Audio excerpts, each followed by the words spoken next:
Hi, I'm Mike with Advisory. So in this third session, we're going to be exploring the type of work that the accountants are looking for, the type of referrals when you hand them back that's going to light them up.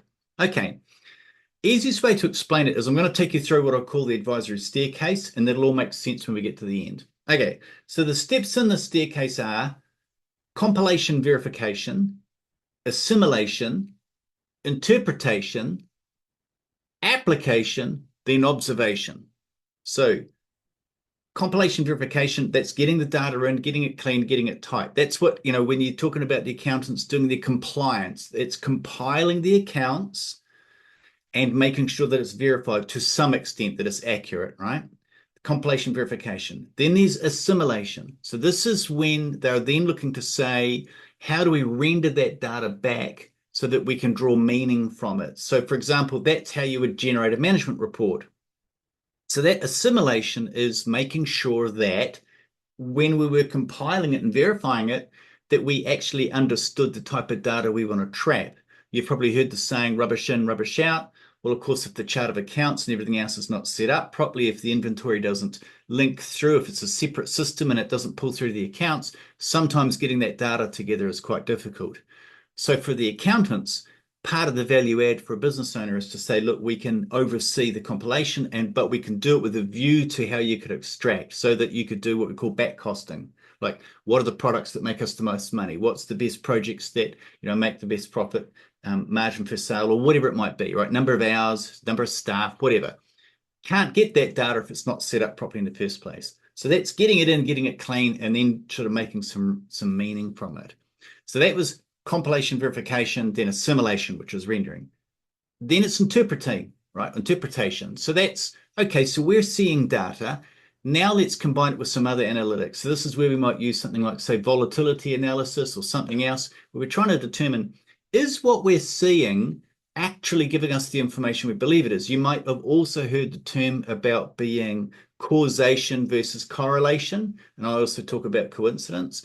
So is what we're seeing a lead indicator or a lag indicator of data, of an event? And that's what the management account's trying to help the business owner through. This is what we've compiled, this is what we're seeing. So an example of this would be, you've spent all this money on Facebook advertising.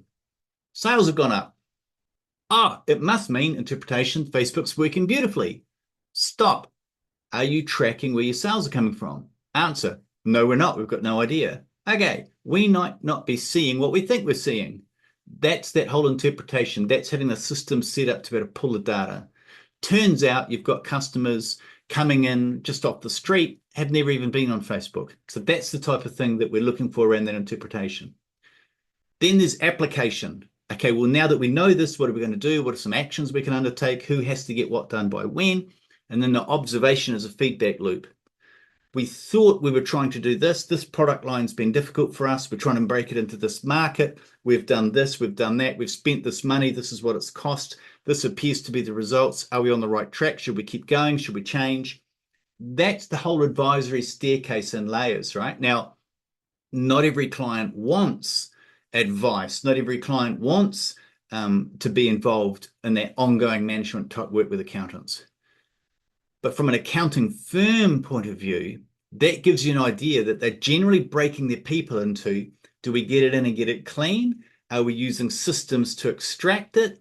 Are we communicating it with clients? And how are we supporting, whether they're involved in governance or whatever else? And then, of course, on top of all of this, you have all their project work. And so project work could be individual things like a due diligence or a sale and purchase on a business or something of that nature, right? So I told you all that to tell you this. When you go into an accounting firm, they're thinking factory line. They're thinking hundreds of jobs. You might be thinking a job. So you go in and you say, I've got the ability for you to do a share, valuation, a business valuation. This would be great. What great work I'm sending you. And yes, it is. But in many occasions, it's actually very difficult for them because they've got all this work that they've scheduled in that's flowing through their system. And this one job pops up. Now they've got to stop somebody, take them off the factory line. Hopefully they've got the skills, experience, and the confidence to deliver on it, go do that job, and then get back in the factory line. They all understand the need for regular repetitive work. They all understand the role that AI is going to play in data extraction and in the compilation. So all of the software firms are fighting over that space. So the accountants understand that. The type of work that's going to really excite them is anything that could take a, should we say, a non-engaging client, like someone who's just getting the taxes done or just doing whatever, to the point where that person then, after they've done that compilation verification, is actually interested in an ongoing conversation on a regular basis. That way they can schedule the work. And just like any life insurance advisor, they have their A, B, and C clients, if you want to use that frame, growth, maintain, service, whatever you like. What they want to do is to try and cull off some of those smaller clients, but they can only do that with certainty if they see enough regular, ongoing, higher value work. Sure, that firms love to do that. They struggle to position for it and secure it. So the offer that you have when you're talking about share transfer key person, when you're talking to a business about growth or calculating insurances, we're going to touch on this in more detail when we talk about product fit in the next video. But what you're looking for, remember we talked in the last video about how a cash forecast could be a trigger for a more ongoing service. So that's the thing about what you're offering. Any insurance review ought to be, supporting or driving that business owner to have a deeper understanding of all the risks they face, those that are insurable, those that are uninsurable. They should also be entering into the topic of feasibility as part of risk management. So starting to do numerics and forecasting and analysis. And that is a perfect segue for your accountant to then provide those services, or at least offer them to that business owner. That's the type of work they like, because every partner you ever meet, every firm that we have, no matter where they are in the world, we get the same information. Partners' time is saturated. They struggle to get enough capacity to handle work. They struggle with team and training and all that stuff. Where you really like to firm up is if you can go into a partner and you can drive the senior manager or a senior associate or whoever underneath in their team. And if you can create a regular ongoing opportunity for that team member, that's going to light the accountant up. That's going to be the reason they want to send more clients to you. Remember, we talked right back in the beginning about what's in it for the client, what's in it for the accountant, what's in it for you.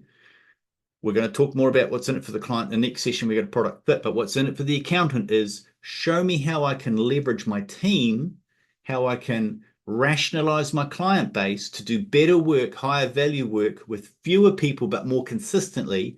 And then I don't have as many bottlenecks. Then my business isn't so as beholden. And those bottom end clients are the threat where AI is going to take them. This type of work helps me keep the relationship. So strategically, it's better. It gives me a better chance to sell my client base in future, better to develop my team, all around better opportunity. That's the type of work they're looking for. So your insurance software needs to clearly show how you can help them drive that work. Hope this has been of some benefit to you. Remember, if you've got any queries, questions, get a hold of us here, Directly Advisory. Love to hear from you. Thanks for watching.